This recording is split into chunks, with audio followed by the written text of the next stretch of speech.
Bom, boa noite, pessoal. Estamos esperando aí o pessoal entrar. Meu nome é Marino, eu sou um dos editores da plataforma Contra Poder. Hoje a gente vai fazer essa conversa boa com o professor Plínio Júnior, editor-chefe do Contra Poder, o professor Raimundo Neto e a professora Maria Orlanda Pinassi, para debater um pouco da crise econômica, da conjuntura e da crise socioambiental que está pegando forte aqui no nosso país.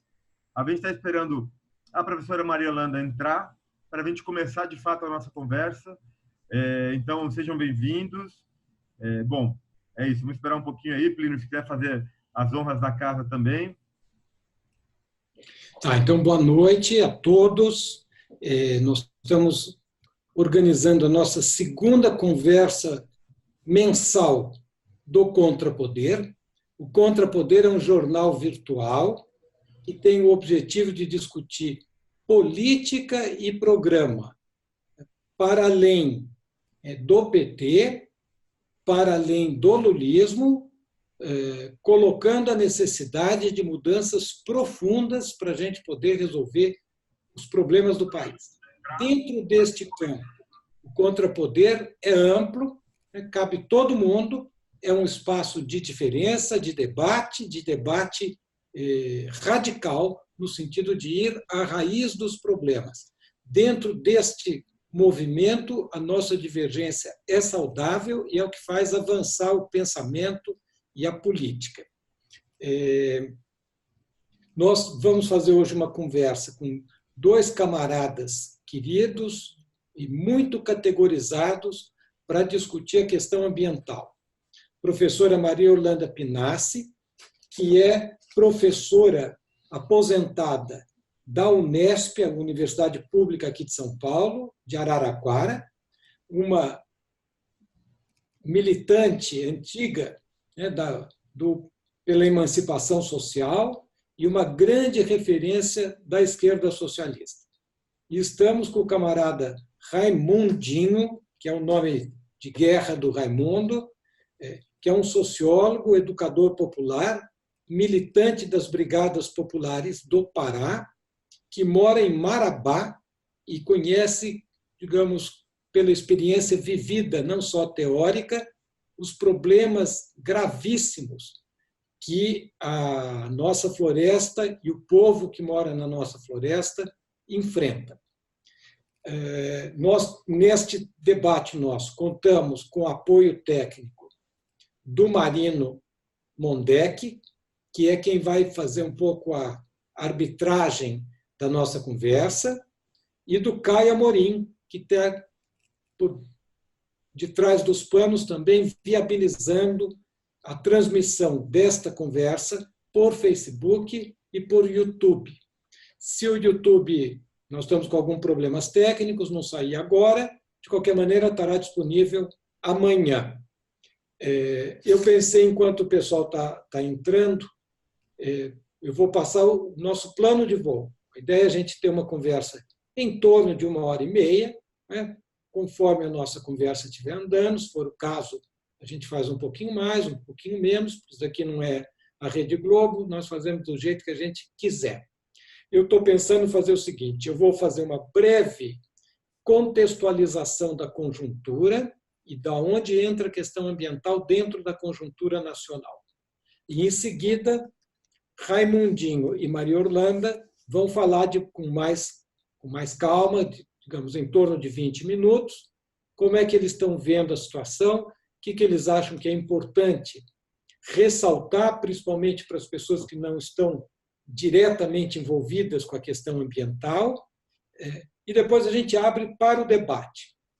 Vocês podem fazer perguntas pelo Facebook, o Marino vai transmiti-las aqui pelo nosso operativo do Zoom, e aí a gente faz uma conversa mais solta sobre os assuntos que forem do interesse nosso.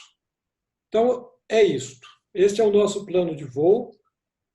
Não sei como é que nós estamos, Marino, se a gente começa. Bom, o Caio conseguiu, a gente conseguiu ligar no YouTube também. Eu vou mandar daqui a pouquinho para o nosso pessoal aqui o nosso link via WhatsApp. Bom, quem quiser fazer perguntas pode escrever tanto no chat do YouTube quanto no chat do Facebook, no chat não, nos comentários. E a gente vai conseguir fazer um bom debate aí. Vamos esperar um pouquinho a professora Maria Orlando chegar. Bom, basicamente isso, Plínio. A gente tá pela essa espera aí. Bom, você explicou um pouco do que é. Só para dar um recadinho aqui, então, enquanto o pessoal não entra. A professora Maria Orlando, tudo bem? Boa noite. Tudo bom, hein? Oi. Só tá Boa dando noite, Maria. Oi, Plínio. Tudo bem?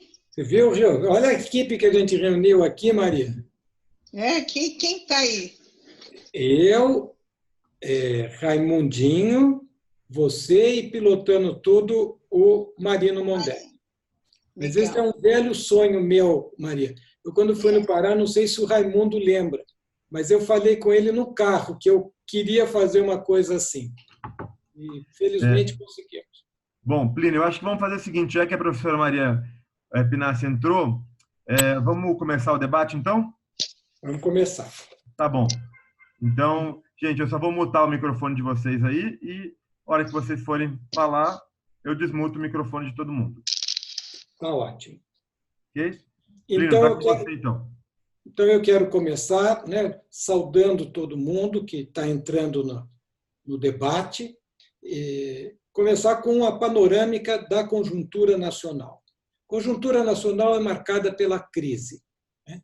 E entender a conjuntura é entender a gravidade da crise e a resposta que a burguesia está dando para a crise brasileira. A crise brasileira é parte da crise do capitalismo mundial. E aqui no Brasil, a crise capitalista, que é uma crise profunda, né, uma crise da totalidade do sistema, a qual se agrega uma crise econômica geral. No Brasil, esta crise assume a forma de um processo de reversão neocolonial, que é a desarticulação de todos os processos civilizatórios duramente conquistados pelo povo brasileiro ao longo dos seus 500 anos de história. Qual é o momento nosso? É o momento de mudança de qualidade na solução que a burguesia dá à crise, que é a solução liberal autoritária. Na economia, mais liberalismo. Na política, mais autoritarismo. Então, a vida nacional fica polarizada pelos efeitos brutais desta solução sobre a sociedade brasileira. Na economia, nós estamos com a economia parada, né? Completamente parada. A ideia de que o Bolsonaro seria a solução para a vida, para os problemas econômicos, como já se sabia, não se verificou. Ao contrário, depois da chegada do governo Bolsonaro, as tendências recessivas se agravaram e a tendência agora é que a economia, se o governo não fizer nada, vá para um crescimento de 0,5% ao ano ou talvez até inferior. Na sociedade, agravamento da crise social. Só para a gente ter uma ideia. Depois que o Bolsonaro entrou, o número de pessoas fora do mercado de trabalho aumentou em 1,3 milhão de brasileiros. É um contingente populacional equivalente a toda a força de trabalho do Uruguai. Então, o efeito disso é mais ou menos como se nós tivéssemos, em um semestre, a imigração de toda a força de trabalho uruguaia para o Brasil. Sabendo que nós já vínhamos de um problema gravíssimo no emprego, que se caracteriza, na verdade, pelo fato de 1 a cada 4 trabalhadores está ou desempregado, ou já nem procura emprego, está desalentado, ou então está muito subutilizado. Então, esta é a gravidade da crise social. A esta crise econômica, crise social, se soma uma crise política profunda, que é a gangrena da nova república. Aquela democracia de cooptação que o povo brasileiro conquistou na transição da ditadura para o Estado de Direito, que prometia, de um lado, formalmente, a Suécia, a Constituição Cidadã, mas que entregava para 85% da população o Haiti. Bom, este pacto político está ruindo, né? Ruindo pela mão da Lava Jato, e a chegada do Bolsonaro representa o colapso definitivo da nova república. E, por fim, uma crise ambiental gigantesca, cuja metáfora, e nós vamos discutir isso com mais calma, é a Amazônia em chamas. Só para a gente ter uma noção, em julho, a floresta amazônica perdeu uma área superior à área do município de São Paulo, de acordo com o INPE. Bom, então, este é o cenário maior, onde, para a gente entender a conjuntura nacional. O que muda com a chegada do Bolsonaro? Uma mudança importante com a chegada do Bolsonaro, uma mudança de qualidade. O processo de reversão neocolonial, a crise econômica, a crise social, a crise política e mesmo a crise ambiental, eles não começam com o Bolsonaro. Ele é um processo que vem de antes. Mas há uma mudança com a chegada do Bolsonaro. E a mudança é que o desmanche da nação vira razão de Estado. Então, uma coisa é uma longa decadência. Outra coisa é quando chega a turma da marreta. Uma coisa é um casarão que está caindo e todo mundo está vendo que ele está caindo e ninguém faz nada. Outra coisa é quando chega a turma da marreta. O Bolsonaro é a turma da marreta. Ataques às instituições, ataques aos direitos dos trabalhadores, ataque implacável ao meio ambiente. Como ele diz, e nisso ele foi muito sincero, eu vim aqui para acabar com tudo que está aí. E ele, de fato, tem uma política clara de acabar com tudo que está aí. Por que podemos debater depois, mas basicamente porque assim se ganha mais dinheiro, porque os negócios exigem isto.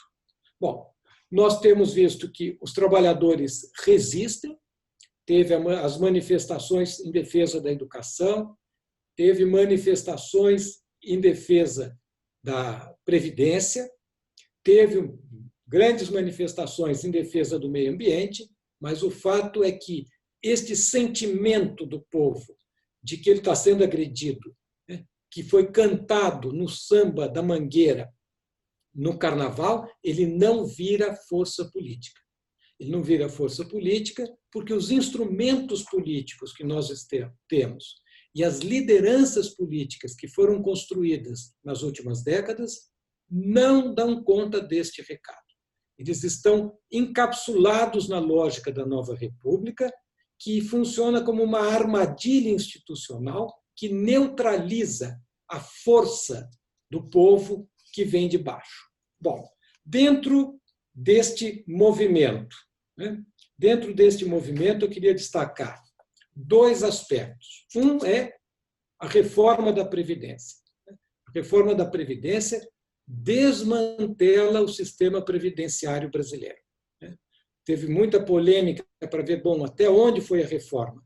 Perdemos, mas perdemos muito ou perdemos pouco. E tem muita gente, mesmo à esquerda do espectro político, que argumenta, não, dado o contexto, perdemos até que pouco, porque não passou o projeto completo do Bolsonaro. Mas, na verdade, nós perdemos muito. O sistema previdenciário, tal como ele foi concebido na Constituição de 88, está aniquilado, porque nós negociamos dentro dos termos do Bolsonaro, cujo objetivo é acabar com a Previdência para transformar a Previdência num negócio privado. Depois, se for o caso, a gente conversa mais isso. E o segundo grande problema é o desmatamento, a crise ambiental. Acho que esses são os dois ataques mais virulentos deste primeiro semestre, que foi um primeiro semestre de ataques sistemáticos. Só para introduzir, então, a conversa da Maria Orlanda, eu vou só dar alguns dados da crise ambiental. Né?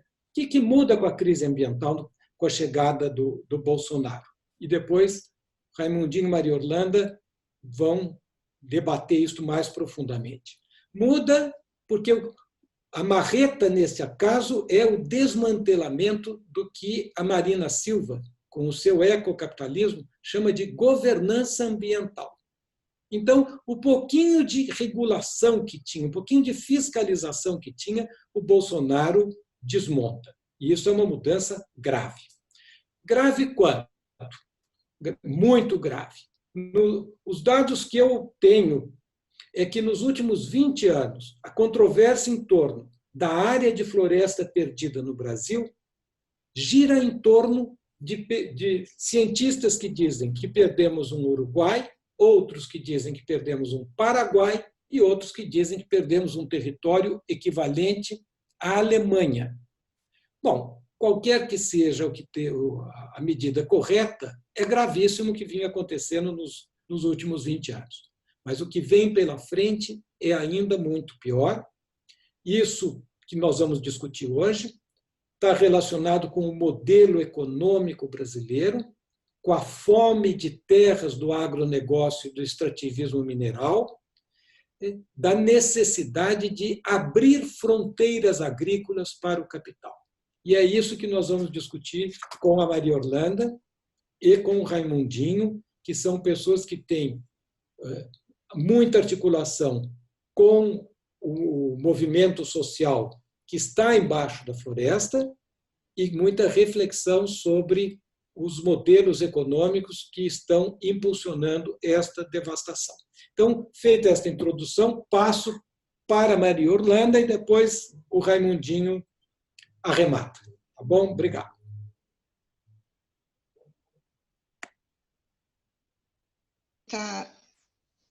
Estão me ouvindo? Sim? Então, boa noite ao Plínio, boa noite ao Raimundinho, ao Marino, a todo mundo que está aí nos ouvindo. Falei que hoje nós vamos falar de tragédias aqui, né? Que é o que a gente tem mais falado nesses últimos tempos. Não é só nesse governo Bolsonaro, a gente já vem falando desses processos já há muito tempo. E como você ressaltou no início da sua fala, quer dizer, tudo isso que está acontecendo agora já vem acontecendo há muito tempo, mas só que nesse momento existem, vamos dizer, algumas peculiaridades que merecem ser ressaltadas, né? Bom, eu, na verdade, vou repetir aqui algumas coisas que você falou e também algumas coisas que eu acabei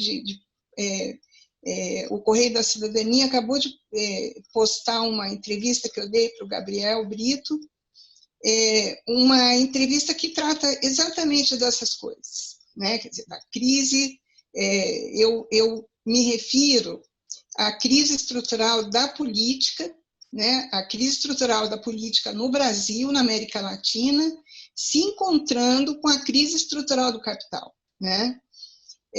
Então, eu uso aí, né, dois autores que eu tenho bastante apreço, um deles é o Mesaros, né, que fala muito da crise estrutural do capital, também trata da questão da crise estrutural da política associada à crise estrutural do capital, mas eu também utilizo o Florestan, né, justamente no Poder e Contrapoder na América Latina, né, onde ele fala que a crise estrutural, que a crise da política na América Latina ela é estrutural. Ela, desde sempre, ela foi uma crise. A política está num processo de crise. Então, eu acho que esses dois autores nos ajudam muito a compreender esse encontro, né, dessa crise estrutural da política no Brasil, na América Latina, com a crise estrutural do capital, que eu, vamos dizer, localizo ela se iniciando na América Latina com as ditaduras, né, que começam nos anos 60 no Brasil, mas depois se espalham por quase toda a América Latina. Chile, Argentina, enfim, né? E naquele momento, no início do processo da crise estrutural do capital, que é aqui na América Latina, que é, vamos dizer, um processo de implantação das políticas neoliberais, né? Em alguns países mais fortemente, de forma talvez mais ortodoxa, em outros países, como o Brasil, já começa a experimentar algumas características do neoliberalismo já nos anos 60, 70, principalmente, né? Então, eu faço essa análise nessa entrevista e em outros artigos também, que já falei sobre isso, que muitas pessoas fazem uma analogia como se Bolsonaro fosse, vamos dizer, um revival de 64, né? Porque por todas as características, vamos dizer, militares, né? da figura, né? De fazer apologia da violência, apologia da bota, apologia do Ustra, enfim, da tortura, né? Então ele faz, vamos dizer, ele tem uma figura que remete à ditadura, 64. Mas se eu falo que ele não é 64, ele é 2019, mas também não é antítese daquilo, né? Então, eu trabalho com a noção de que o que nós estamos vivendo hoje é uma síntese de um processo que começa naquele momento e que cada um dos governos que passou por esses 55 anos de história do Brasil teve uma contribuição fundamental, né, vamos dizer, no aprofundamento dessa crise estrutural do capital no Brasil. E, obviamente, da crise estrutural da política, né? Então, eu falo, sem exceção, cada um dos governos, seja militares, sejam civis, né, até chegar no Bolsonaro, deram essa contribuição. Claro que, como dizem, né, com mão de pelica, luva de pelica ou com mão de ferro, né, esse projeto foi implementado. Mas nesse momento, particularmente, nós estamos vivendo, vamos dizer, o que você fala, é uma política, que eu falo, é um projeto de desmonte mesmo, desmonte de como acabar com o país em alguns meses, né?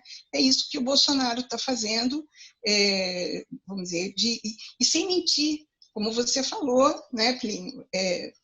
Ele não está mentindo, desde o princípio ele está anunciando exatamente o que ele está fazendo, e ele está cumprindo exatamente os pontos que ele trouxe na campanha dele, né?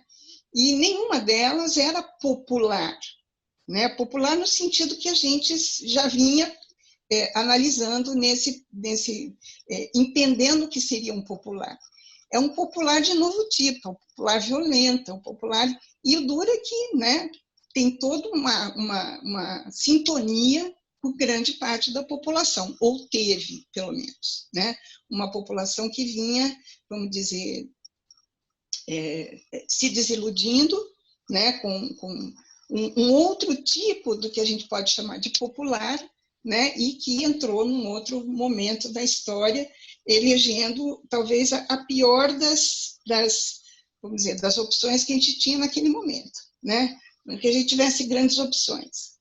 Mas, enfim, eu acho que o que nos coloca hoje é que nós estamos vivendo, vamos dizer, o momento mais grave dessa crise estrutural da política, né? Não só no Brasil, acho que o Brasil está sendo um laboratório, né? Um laboratório de várias medidas que estão sendo implementadas e que, vamos dizer, podem servir vamos dizer, de exemplo, assim como Lula foi exemplo, né, de política de minimização da fome, nós estamos sendo exemplo de política, uma política muito mais virulenta diante desse quadro de endireitamento do mundo, né? Nós estamos vivendo talvez um popular às avessas, né? Mas que tem muito a ver, quer dizer, fascismo e popular tem tudo a ver, né? Bom, então, o que eu faço aí é vamos dizer, uma análise desses 9 meses de governo Bolsonaro, é que, vamos dizer, nós estamos aí, como você assinalou, trazendo uma reforma da reforma. Nós viemos de uma reforma trabalhista, né? Depois do golpe, nós tivemos a reforma trabalhista, no governo Temer. Aí, a reforma agora, a reforma previdenciária. Em curso, a reforma tributária, né? E assim, vamos dizer, desmonte das instituições, né? E todos os dias a gente sendo bombardeado por várias vamos dizer, intervenções de forma extremamente autoritária desse governo, né? E desmontando absolutamente tudo. E eu acho que dentro desse processo, antes de entrar propriamente dito na questão ambiental, nós temos que pensar o seguinte, que não é um desmonte, vamos dizer, passível de uma remontagem com a mudança de um governo, né? Por exemplo, você tira o Bolsonaro, vamos supor que volte Lula ou qualquer pessoa mais próxima a ele. Não será capaz de fazer essa remontagem, não será. E nem sei se terá disposição de fazer isso. Porque uma coisa a gente tem que levar em consideração, que os governos do PT nunca recompuseram desmontes que foram feitos anteriormente. Houve uma administração do desmonte, né? Então, o que seria, vamos dizer, pensando na melhor das hipóteses, né, que volte o Lula, ele não vai, né, nem tem essa vontade política, né, de recompor isso tudo.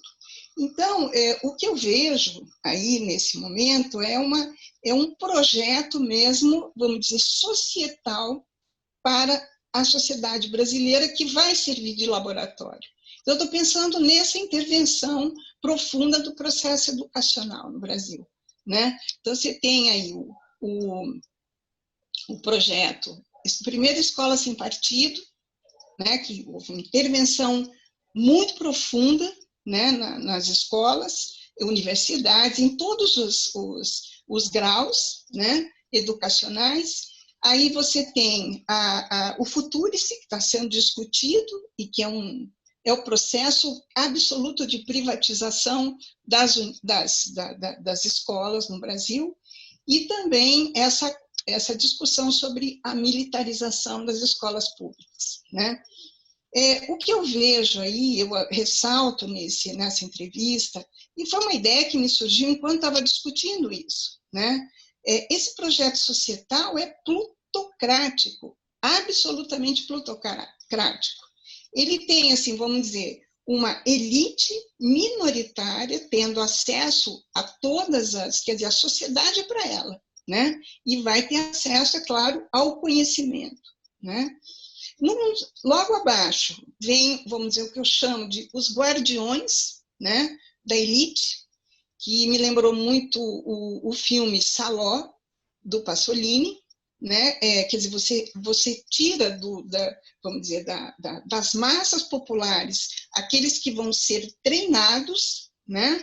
E que têm estômago para aguentar toda a barbárie que vem aí, né, que vai, vamos dizer, ser o guardião dos privilégios dessa elite. E abaixo disso tudo, você tem os milhões, né, vamos dizer, de pessoas sem nada, né? Eu vou mencionando, quer dizer, sem direitos, sem terra, sem teto, sem trabalho, sem nada, né? Sem saúde, sem educação, enfim, né? Então, é um projeto relativamente simples de sociedade e, ao mesmo tempo, absolutamente complexo.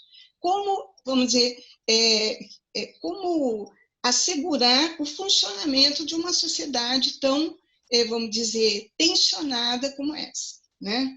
Então, é essa discussão que eu estou me vendo diante dela e disposta a pensar sobre isso, né?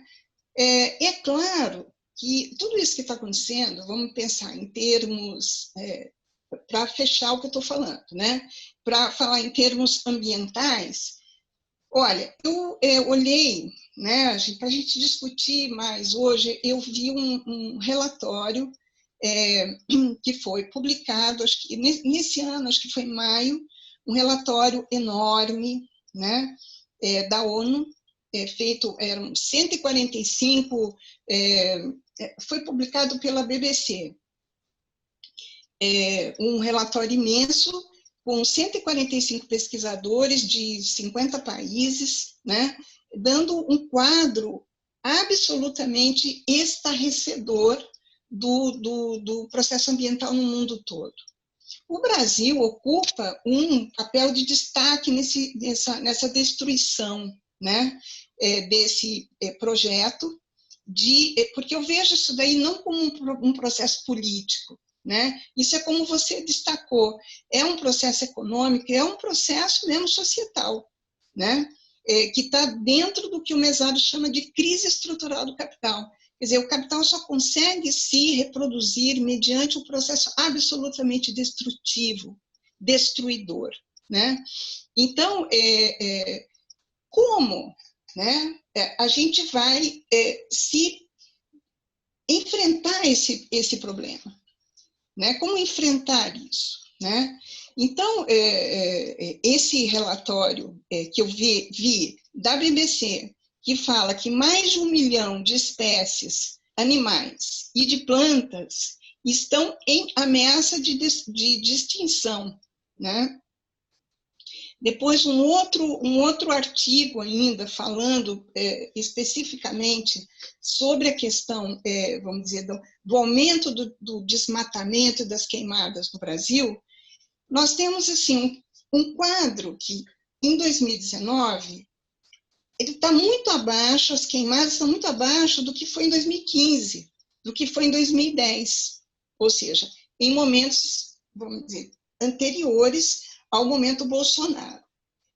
Então, por que pegou esse ano? Né? Por que esse desmatamento, essas queimadas que vêm seguidas ao desmatamento, quer dizer, é um processo que vem sendo utilizado já há tanto tempo. Por que esse ano foi tão, vamos dizer, a mídia ficou tão sensível a isso? Né? Como isso vem sendo noticiado com muito mais força? Porque é como se nós tivéssemos, vamos dizer, esse é um desmonte generalizado e que as queimadas, o desmatamento e as queimadas, elas são parte fundamental desse desmonte, ela não vem sozinha, né? Então, ela é muito mais grave agora do que foi há 4, 5 anos atrás. Porque há 4, 5 anos atrás, as queimadas eram ilegais. E hoje elas tendem a ser parte do processo, né? Eu acho que um quadro que me vê como, vamos dizer, a legalização desse processo todo são aqueles madeireiros, né, que foram recebidos pelo Bolsonaro, né, e perdoadas todos os crimes ambientais que cometeram, né? Então, madeireiros sendo chamado para representar, são os representantes, aqui, assim como no passado, representantes, o Lula chamou para representação no governo, sindicalistas, né, pessoas, vamos dizer, dos movimentos populares, sindical, para compor o governo. Hoje o Bolsonaro chama a tudo que a gente achou que era o de pior, né, na sociedade brasileira, nós que estamos no nosso campo, obviamente, né? Quer dizer, é o madeireiro, é o minerador, é o agronegócio, entende? Aquele que desmata, que envenena o meio ambiente, coisa e tal. Entende? Esses caras ocupando postos vitais para a preservação do meio ambiente, né? Então, como é que a gente lida com isso? É a disfarçatez levada às últimas consequências, né? Quer dizer, não é um fascismo isso, é muito pior, entende? É muito pior, né? Porque o fascismo foram experiências, vamos dizer, dentro de alguns países e que, vamos dizer, a história mostrou, pelo menos naquele momento, que eles estavam errados, né? Agora não. Agora é absolutamente todo esse processo de fascistização que eu falo, no Brasil e em outros países da Europa, da África. É estarrecedor o que está acontecendo na África. África do Sul, né? Quer dizer, são trabalhadores negros contra trabalhadores negros de Moçambique, de Angola, que migram para lá. É um apartheid, vamos dizer, não por brancos contra negros, é negro contra negro. Então, nós estamos vivendo um momento do mundo, né, que traz um quadro de uma crise estrutural tão profunda que a gente não pode mais enfrentar isso daí com as mesmas ferramentas que a gente teve no passado. É um quadro novo, né? Então, por isso que eu falo, nós temos que reinventar a política, mas como política de luta de classes, e não como uma política, vamos dizer, que vai usar as ferramentas que o capital nos deu ao longo do século XX. Né? Quer dizer, a política sindical, a política partidária, né? Quer dizer, para a gente disputar eleições, e só isso. Não, que a gente tem que continuar lutando por esses espaços, não tenho dúvidas. Mas nós temos que ir além, muito além disso. Tá? Sob pena mesmo da gente perder totalmente o bonde da história. Mas não nós, como esquerda. É a humanidade que está perdendo. A humanidade. Então, para começar, eu trago esses dados aí, tá? Para a gente discutir na sequência. Tá? Muito bom, obrigado, Maria Yolanda. Raimundinho. Boa noite, quero saudar o Plínio, Maria Orlando, o Marino, Professor todos. Raimundo, desculpa, se puder falar um pouco mais alto, só seria ótimo, por favor. Tá, beleza. Então, quero saudar a Maria Orlando, o Plínio, o Marino, todos que estejam acompanhando esse momento tão importante, que é a tentativa desse debate sobre a situação que nós estamos vivendo nesse momento no nosso país, parte, como tem colocado pelos dois, que isso não é uma questão apenas Brasil, é a questão mundial, principalmente pela crise do capital, e como a Maria Orlando também fala, e também uma crise política.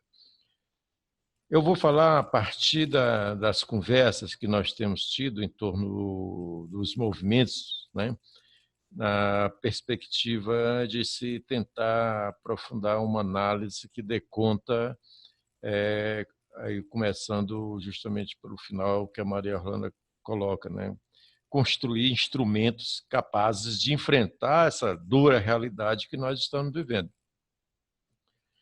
E nós dizemos que, principalmente politicamente, nós estamos numa situação que não, vamos dizer, que vamos pegar a partir do golpe ou das eleições de 2014, quando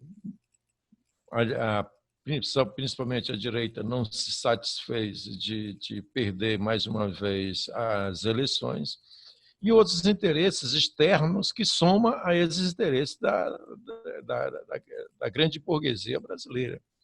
Então, somam-se esses interesses internacionais e esses interesses dessa grande burguesia brasileira, e isso soma-se para, né, um programa ou medidas, vou chamar assim, de medidas, não vou chamar nem de governo, de medidas para fazer o desmonte desse país, para mais fácil cumprir o seu papel de semicolônia e de semifeudo, entregar aos interesses internacionais de vez aquilo que nós temos.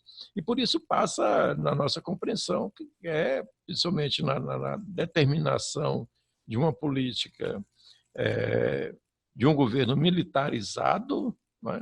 Um governo militarizado dirigido pelo alto comando das Forças Armadas, onde, por um lado, internamente nós temos uma disputa da direita principalmente representado pelo vice-presidente, e a ultradireita representada pelo Bolsonaro. E essa situação, né, deixa o país numa dificuldade enorme. E para a grande intervenção, quer dizer assim, diante das forças que se levantam, nós dizemos que nós estamos diante de um governo, né, de uma perspectiva contra-revolucionária preventiva, tendo em vista as grandes manifestações que levantaram nesse país, principalmente a partir de 2013, dizendo que não se tolera mais e é preciso fazer a transformação dessa realidade. Então, dentro desse quadro, nós analisamos que, principalmente, a grande contradição entre camponeses, né, ou trabalhadores sem terra, com pouca terra, e o latifundiário, essa é uma das contradições que para nós, ela vai, né, vai se intensificar, porque não só a política de desmonte que o atual governo está fazendo, mas também a implementação de políticas contrárias a todas as possibilidades de levantes de luta contra essa dura realidade. As medidas, né, contra reformas que foram feitas ainda pelo Temer, né, e principalmente com a reforma trabalhista, agora, né, intensificado, e aí nós estamos vendo, né, já quase em final de aprovação a reforma da Previdência, e as tomadas de decisões que têm sido feitas pelo governo em fortalecer todos esses grupos reacionários desse país, né, principalmente os grupos latifundiários, e nós vimos ontem o que nós vimos, né? A assinatura de liberação que esses reacionários possam se armar, né, cada vez mais. E já tinha colocado anteriormente também a possibilidade deles poderem assassinarem qualquer um que eles acharem que sejam ameaças, sem que sejam considerados como criminosos. Então, nós aqui nessa região, que é a região de maior conflito, né, dos últimos 30 anos, não só aqui que eu estou falando aqui do sudeste do Pará, nós estamos assistindo, né, a possibilidade de um grande, né, uma situação muito grave em relação à possibilidade de se continuar fazendo lutas de enfrentamento diante do quadro. Porque os instrumentos, tanto jurídicos como de polícia, eles estão se intensificando. Nós estamos aqui com ameaças permanentes, né, de despejo de trabalhadores que há 10, 15 anos ocupam terras públicas e foram griladas por esses grupos, como o Grupo Santa Bárbara, dirigido, né, dito como dono tendo como dono dito o Daniel Dantas, né, que vocês sabem, a falcatrua com que ele fez através do Banco Oportunidade para se apropriar dessas terras aqui no sul e sudeste do Pará, e nós sentimos que esses grupos cada vez mais estão se fortalecendo. Quando nós vamos tratar, principalmente em questão da Amazônia, nós fazemos uma relação principalmente com o golpe de 64. Por que nós fazemos essa relação com o golpe de 64? Porque a mesma estratégia de domínio da Amazônia, né, pelos interesses imperialistas, né, eles se repetem. Talvez de outra forma, mas está sendo de outra forma. Mas se nós pegarmos a grande estratégia de implantação de grandes projetos da Amazônia, a partir do golpe de 64, a implantação de infraestruturas que possibilitasse a expansão de acumulação de capital nessa região, né, e a implantação desses instrumentos, ela está se repetindo, está se ampliando aqui na região. Se nós tivemos naquela época, de 64, a criação como da Sudã, né, para que fosse possibilitado os projetos, né, de grupos nacionais e internacionais de apropriação das riquezas na Amazônia, né, hoje nós temos ainda, né, com esses instrumentos em grande potencial, e principalmente o que se preocupa são a grande implantação, nesse momento, de grandes infraestruturas. Nós temos só aqui nessa região sudeste e oeste do Pará uma infinidade de implantação de rodovias, ferrovias e portos. Esse conglomerado de infraestrutura que estão se colocando, né, vai possibilitar que fortemente esses grupos possam também, né, se fortalecerem diante né, da situação que nós estamos vivendo, né, nesse momento. Então, nós temos feito um grande debate na possibilidade de que os movimentos sociais, os movimentos que lutam ainda, pense para frente e não para trás, porque se nós pensarmos para trás, será o retorno de situações também que nós vivemos nos últimos 30 anos.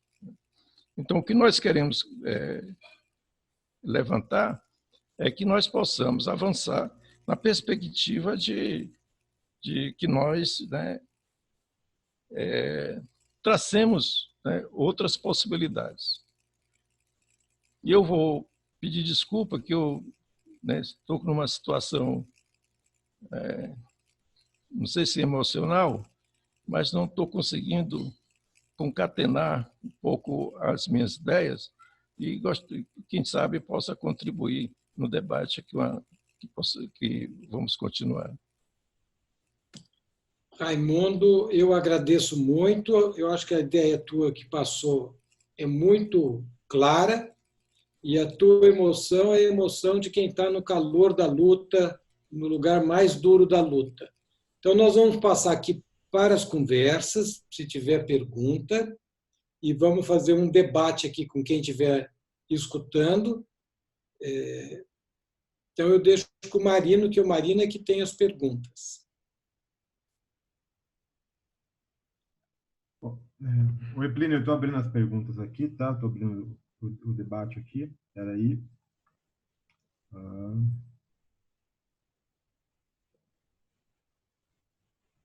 Enquanto o Marino vê a pergunta, eu quero dizer o seguinte.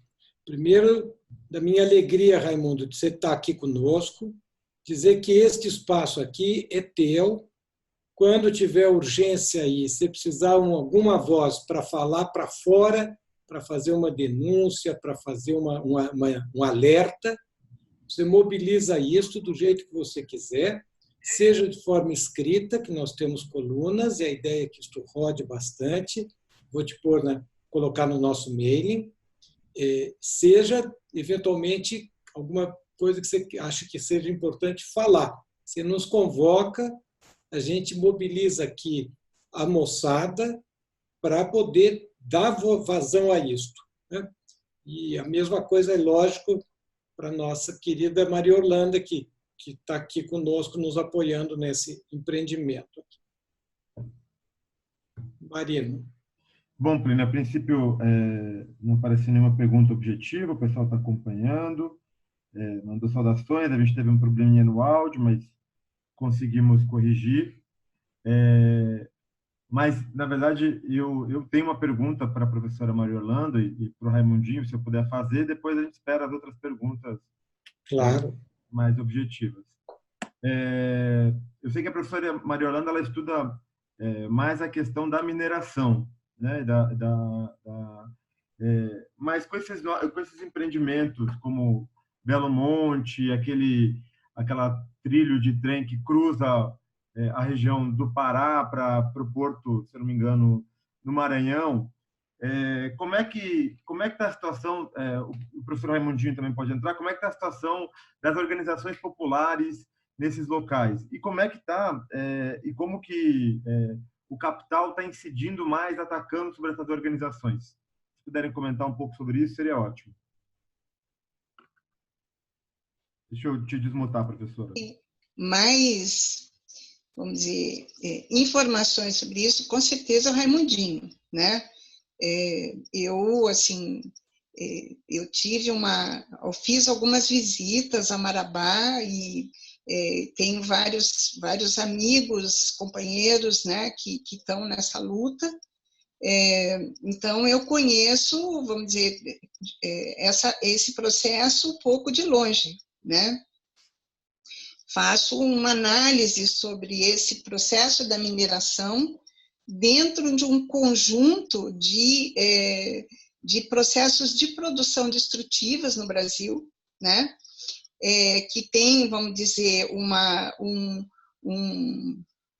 quadro extremamente favorável a partir do que eu falo aí da ditadura, o projeto de implantação, né, dos elementos fundamentais do neoliberalismo no Brasil, né, que coincidem com a crise estrutural.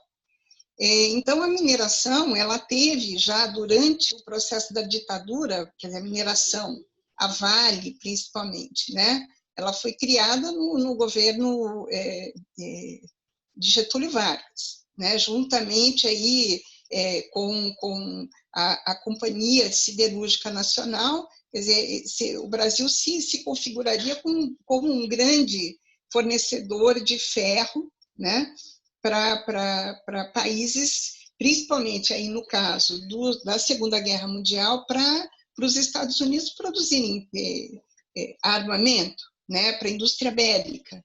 Quer dizer, o DNA da produção de ferro no Brasil está diretamente associado à produção de armamento, a indústria, o complexo industrial militar, né? Mas depois não só, obviamente que vai para outro tipo de produção. Mas foi durante o período da ditadura que teve, vamos dizer, uma expansão enorme, principalmente naquela região do Raimundinho, né? Que é o projeto Carajás, né? Implantação, acho que da ferrovia, né? Que vai lá de Parauapebas até São Luís do Maranhão, o porto de Itaqui para exportação de ferro. Acho que o Raimundinho vai poder falar mais dessa ferrovia, todo o impacto que ela incide sobre a população que vive à margem da ferrovia.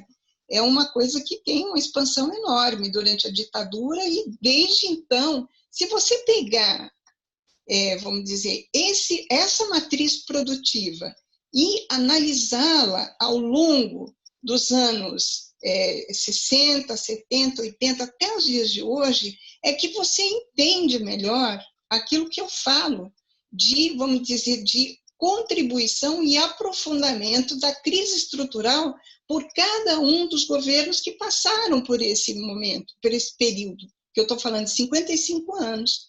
Se eu falo politicamente só, a gente vai ver uma diferença muito grande, assim, entre o Emílio Garrastazu Médici, o Collor, o Itamar, né, o Fernando Henrique, Lula, Dilma. Eles têm uma diferença, eles têm uma marca diferenciadora entre eles. Mas se a gente for observar, né, toda a contribuição que esses governos indiferenciadamente dão para esses setores que vão impactar profundamente a vida social dessas populações que vivem, né, nessas áreas que vão ser impactadas, destruídas pela mineração, pelo agronegócio, pelas hidrelétricas, né, pela formação de barragens. Nós vamos ter, assim, você vai perceber o que eu estou falando, entende? Porque se eu ficar só no plano da política, eu não vejo essas coisas. Mas se eu for aprofundar, né, qual que é, vamos dizer, a opção, né, se é que eu posso chamar assim, não é uma palavra adequada, mas o processo da produção do país, né, é que a gente vai observar essa continuidade, essa linha de continuidade nesse projeto de 55 anos. Né? Nós chegamos hoje no momento talvez mais grave desse processo. Eu não acho que a gente chegou no fim do poço, não. Né? Esse poço ainda pode se aprofundar ainda mais. Né? Mas eu acho que a mineração é uma delas. E só para concluir o que eu estou falando, a questão da mineração me parece que, dentre todas essas matrizes de produção do Brasil, né, produção de commodities, ela talvez seja mais destrutiva. Ela é destrutiva desde o momento da prospecção até o momento da produção final, pensando que, fundamentalmente, o DNA desse projeto de produção de ferro é a arma. Quer dizer, do processo da prospecção, extração do ferro, até a produção final, tá? Ela tem o único objetivo é a destruição, até o valor de uso dessa mercadoria. Tá? Passo a palavra para o grande conhecedor disso, que é o Raimundinho. Não é isso aí. O que é que nós tratamos, né? Tratamos a partir, aquilo que eu estava falando inicialmente, a partir da geopolítica traçada pela ditadura para a Amazônia, né, que é justamente de adentrar com a criação das chamadas grandes infraestruturas, né, com rodovias, ferrovias, portos, aeroportos, hidrelétricas, né, tudo para estruturar para um segmento que não era o povo que foi enxotado para cá. Porque, ao mesmo tempo que cria condições para a implantação dos grandes projetos, né, com criação da Sudam para financiar os projetos, o BASA, né, a Sudam para aprovar os projetos, o BASA para financiar e o Fundo de Investimento da Amazônia, o FINAM, para garantir recursos para esses grandes projetos, mas, ao mesmo tempo, eles enxotam, né, as pessoas para cá, principalmente do Nordeste, para aliviar os conflitos dos coronéis do Nordeste, enviam os trabalhadores para cá, prometendo terra, e aqui nós vamos viver os grandes conflitos, porque as terras aqui não eram para trabalhadores, a terra era para os grandes empreendimentos. Por isso que nós dizemos sempre aqui, quer dizer assim, aqui os trabalhadores são justamente aqueles que se dispuseram a mudar o rumo da história que estava colocada para cá. Ou seja, mudar o rumo com que o governo pensou a Amazônia. Pensou a Amazônia para os grileiros, para os latifundiários e também para as grandes mineradoras. É assim que é pensado, né? É assim que é pensada essa região. E isso vai se materializando. Quer dizer, assim, como é que o governo militar vai estruturar essa região aqui justamente para possibilitar. Ou seja, nós chamamos também, quer dizer assim, vou fazer o desempendimento das áreas para que os latifundiários, as grandes mineradoras possam se apropriar disso aqui. Então, essa é a realidade que nós vamos assistir. É tanto que, diante dos conflitos que são criados aqui, iniciados, né, e em 1980, quando se intensifica, que já vai intensificar o início das infraestruturas para o grande projeto Carajás aqui, é criado o grande programa, né? O programa Grande Carajás. Para que o programa Grande Carajás? Embora, né, tinha várias linhas de financiamento, mas o que eles queriam com o programa Grande Carajás era justamente implantar o projeto Ferro Carajás em Carajás, né? Aqui no município de Marabá, que hoje é o município de Parauapebas. E o que era isso? Era terminar de implantar as infraestruturas na Serra dos Carajás, implantar a ferrovia e implantar o Porto de São Luís. E concluir a barragem de Tucuruí para fornecer energia para esses projetos. Então, é essa estrutura que que vão montar nessa região, e os trabalhadores não estavam contados, não estavam inclusos nesse projeto. Mas os trabalhadores são enxotados para cá, e aqui eles vão procurar, jeito de conseguir as terras que falaram que tanto existia aqui. E nós vamos viver os grandes conflitos, principalmente início da década de 80 até 1988, os grandes conflitos aqui. Hoje permanecem os conflitos da luta pela terra, porque nós temos uma grande gama de trabalhadores sem terras aqui, que não têm a oportunidade, porque esse espaço não era pensado para os trabalhadores que quisessem ter terra aqui. Mas sim os trabalhadores que pudessem disponibilizar ou colocar a sua força de trabalho para ser explorada por esses projetos. É assim que é pensado. E assim vão se dar os conflitos. Aí nós temos a implantação da ferrovia de Carajás, como a Maria Orlanda colocou, a São Luís, que vai criar os primeiros impactos ambientais aqui, principalmente no estado do Maranhão, que atravessa 21 municípios daquele estado, e rios e populações tradicionais, indígenas e tudo mais.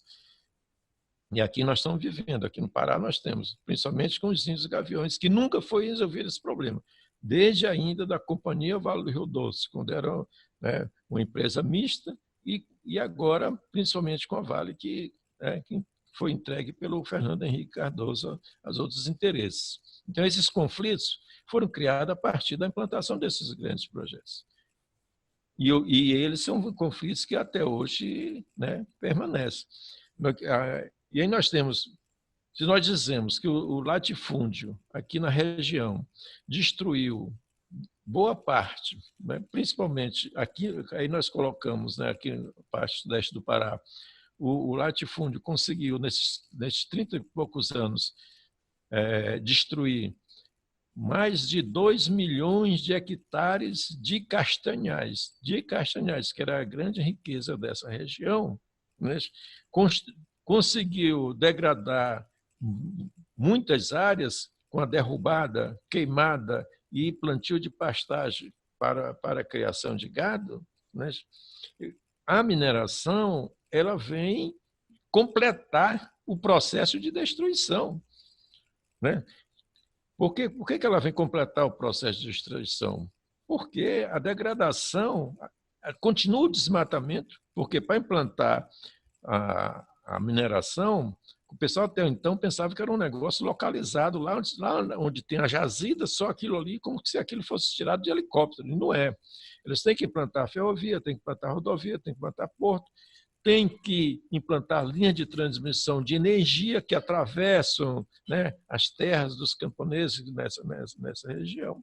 Então, e depois, agora, principalmente, assim, as barragens de rejeito que são implantadas, e por isso nós dizemos, a mineração vem concluir o processo de destruição que foi iniciado pelos latifundiários aqui na região. Isso foi gerados muitos conflitos. Eu acho que a Maria Orlanda tem razão quando diz, não tem, talvez tenha as diferenças no governo, mas eles continuaram.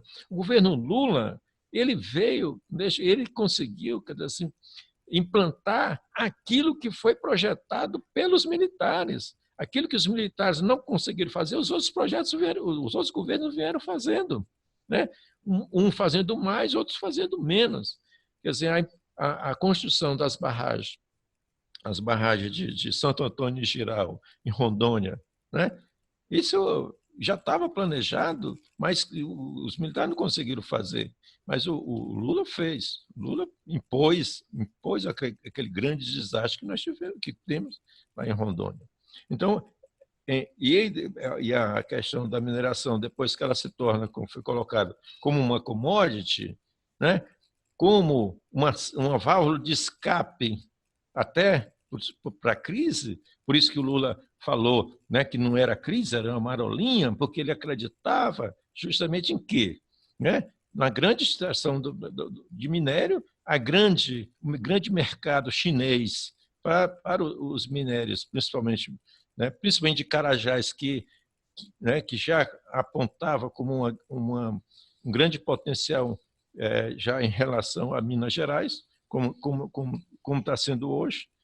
Então, a mineração passa a ser, né, não mais um projeto de interesse das empresas, mas passa a ser a mineração um projeto de Estado. Por isso que os trabalhadores aqui têm grande dificuldade de enfrentar os problemas, a destruição dos seus territórios, a destruição ambiental, que é provocada e é garantida pelo sistema administrativo e judiciário, e até policial. Por quê? Porque é um projeto de Estado. Então, aqui na região, justamente o grande enfrentamento que os camponeses, né, desde a década de 70, com os latifundiários e agora com as empresas mineradoras, e empresas que são, né, agora nós chamamos, que por trás tem o interesse dito pecuário, mas nós entendemos que não é só interesse pecuário. Principalmente essa terra que dizem que é do Daniel Dantas, a boa parte delas já foram identificadas, principalmente em Santa Maria da Barreira, como grande potencial de reservas minerárias. Porque esse estudo foi feito aqui na década de 60 pelo projeto Radan. Então, tem todo esse do latifúndio, principalmente da terra para a criação de gado, mas também os interesses minerais estão colocados.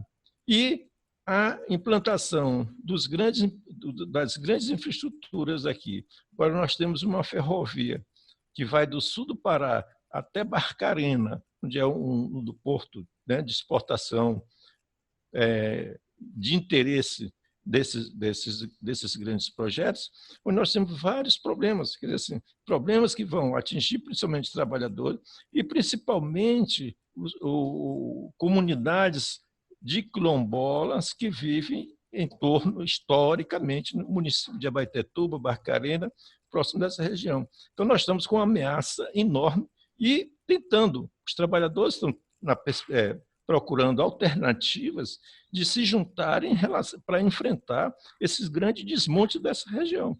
E a mineração, né, vem, como nós dissemos, vem como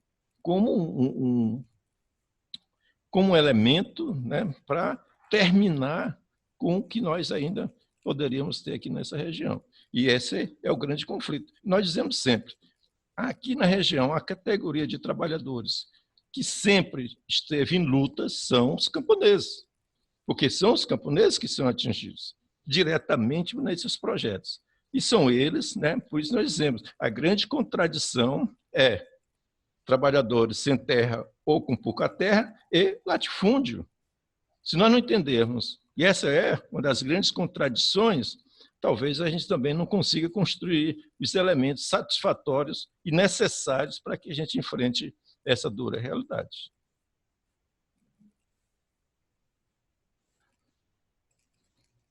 Muito bom. Marino, não sei se tem mais alguma pergunta. Plínio, aqui não, porque acho que pela questão técnica eu não consegui pegar ali, tá? Porque o outro live eu não estou tendo acesso ainda.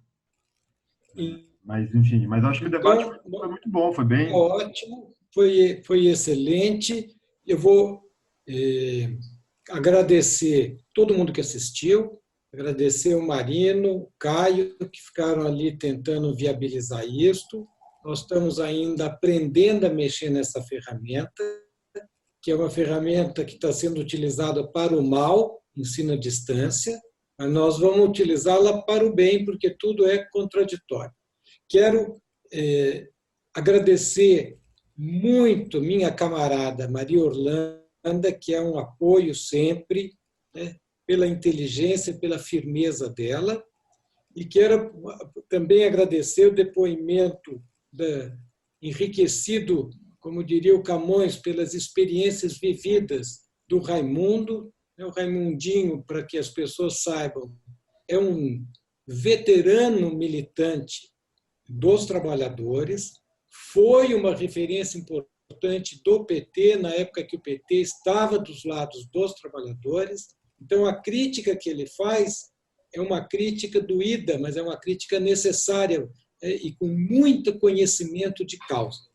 O que está posto é gravíssimo, né? Maria Orlanda, eu faço uma breve síntese e depois vocês arrematam. A Maria Orlanda, no fundo, está dizendo, vamos ver o conjunto. O que acontece aqui em cima na política não está desvinculado de um padrão de desenvolvimento capitalista, que é um padrão, um modelo econômico baseado na exportação, basicamente, de agronegócios e de mineração. E, no caso da mineração, um produto particularmente nocivo. O Raimundo, no fundo, está dando um depoimento prático, mostrando o seguinte, o que é o sul do Pará? É uma região aberta aos negócios. Então, tudo se organiza em torno dos negócios, a economia, a política, a sociedade. E como é que vai o negócio lá? Lá vai bruto. É grande capital financeiro, Dantas, e Estado de mãos dadas, escravizando o povo, que é o que nós chamamos de reversão neocolonial. Lembrando Caio Prado Júnior, naquele primeiro capítulo da formação do Brasil contemporâneo. Como é que organiza o Brasil, colônia, em função dos negócios? O que se produz, o que vende lá fora? Qual é a mão de obra? Uma mão de obra escrava. Mas por que negro? Para maximizar a transferência de excedentes para fora. E a gente lê tudo isso à distância e fala, puxa vida, mas como é que é possível? Bom, é a modernização disso que está sendo feita, de maneira muito mais brutal, porque agora não tem nem metrópole para cuidar. Agora é, como diz o Ricardo Antunes, capitalismo Uber, cada um se vira. Então, essa é a gravidade da situação. A burguesia está fazendo uma revolução dentro da contra-revolução. O horizonte dela é o século XIX olhando para o XVIII. Ela não está de brincadeira. E nós, do lado de cá, temos que organizar a revolução dos trabalhadores, de baixo para cima, de uma maneira muito firme e muito reflexiva. E esse é o desafio que está posto. Eu acho que é isso que esses debates vão continuar, nós não vamos parar. As derrotas dos trabalhadores nunca são definitivas, porque as contradições do capitalismo não se resolvem, ao contrário, elas só se acirram. E a gente precisa buscar a forma de transformar estas energias, esta insatisfação que vive no seio do povo, em força política. E nós vamos fazer isso combinando luta e crítica, fundindo estes dois elementos, para abrir novos horizontes. Eu acho que esse é o debate nosso. Vou passar a palavra, agradeço muitíssimo, eu também fico muito emocionado quando eu reúno camaradas que têm, digamos, uma longa história e muito compromisso com a luta. Então, eu quero passar a palavra para o Raimundo, depois eu passo a palavra para a Maria Orlanda e a gente encerra a nossa conversa aqui. Obrigado. Raimundo.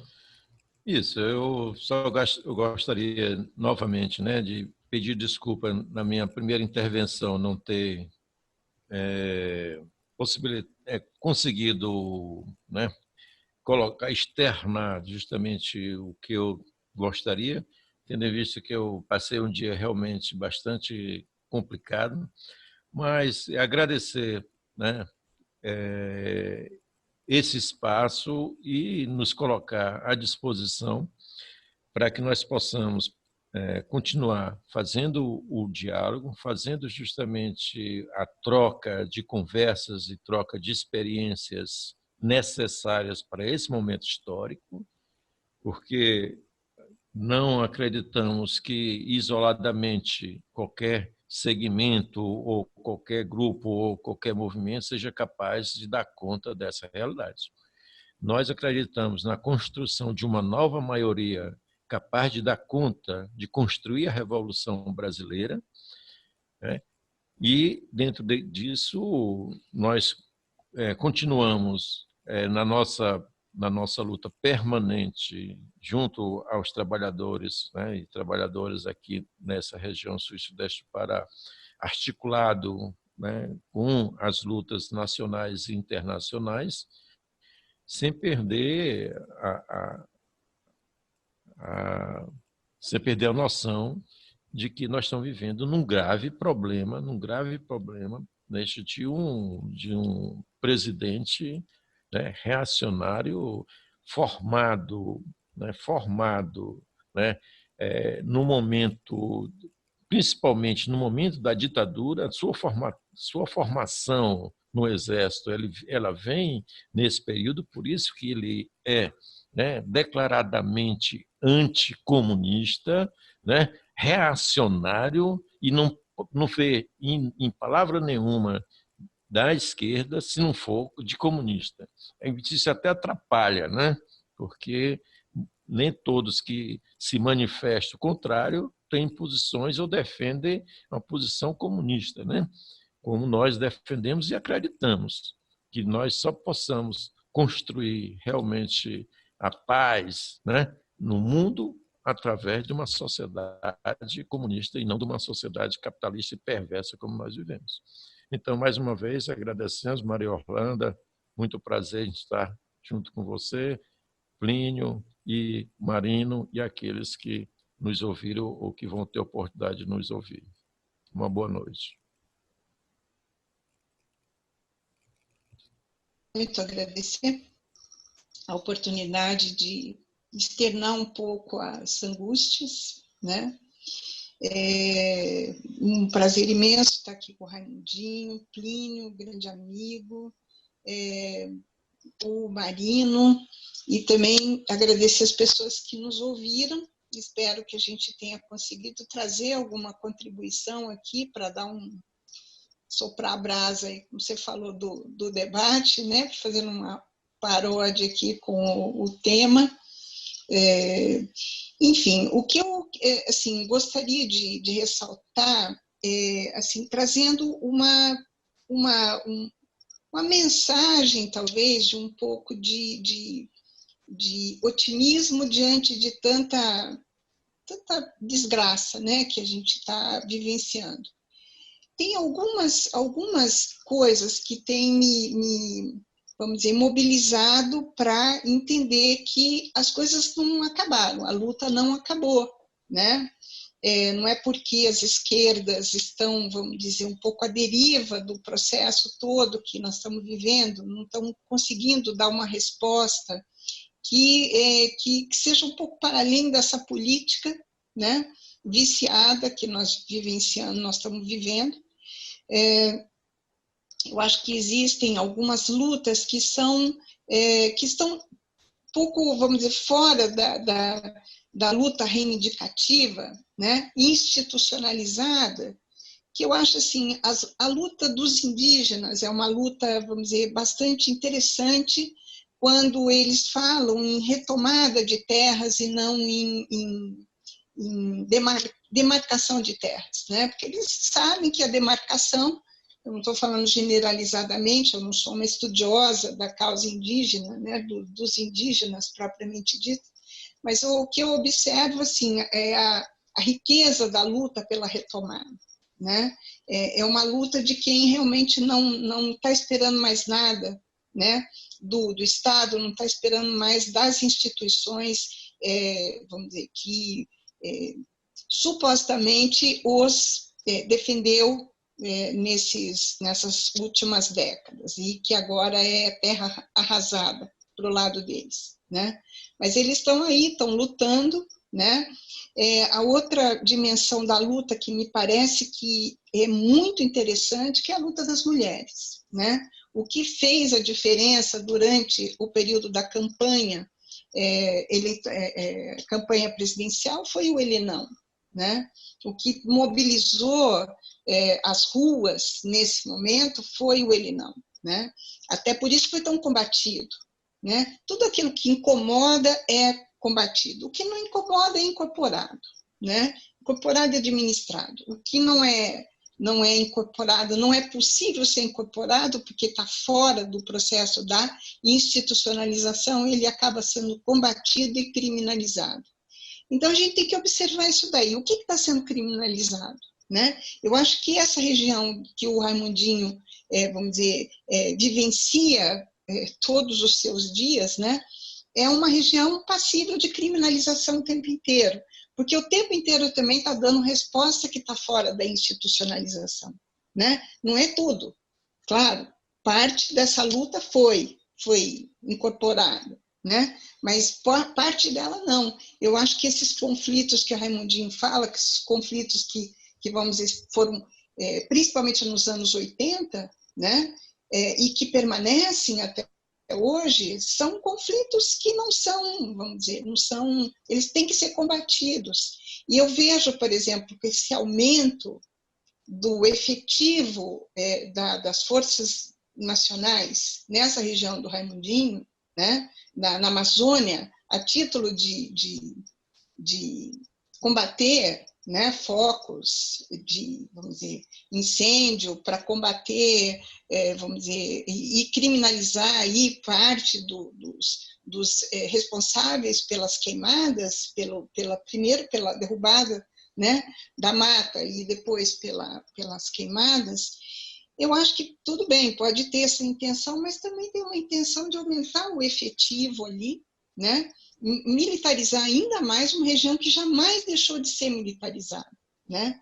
Eu tive aí há umas 2 semanas atrás em Marabá e assim é meio assustador, entende? Você vê que aquela cidade ela está cercada por vários batalhões, né? O maior batalhão de selva está bem ali no centro da cidade, né? Então e vai aumentar isso daí. Vai aumentar por quê? Entende? A gente sabe muito bem, né? Quer dizer, ela tem vamos dizer, uma intencionalidade que está por detrás disso tudo, que é combater, de fato, qualquer foco, né, de outro tipo de incêndio, né?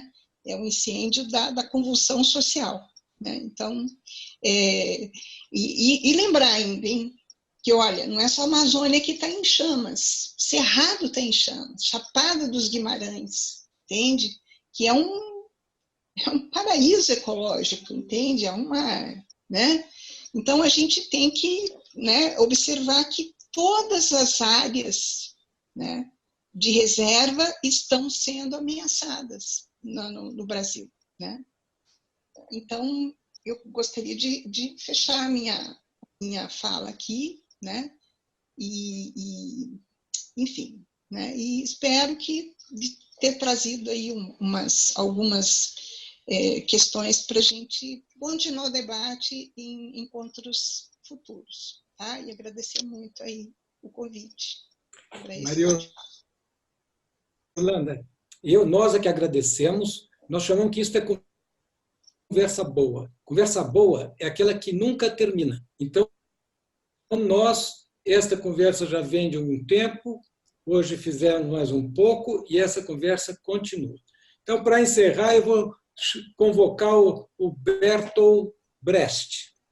Quem luta pode perder, quem não luta já perdeu. Então, nós estamos na luta, não tem conversa. Até mais, agradeço muitíssimo Raimundinho, Maria Orlando, Marino. Vamos agora descansar. Tchauzão para todo mundo.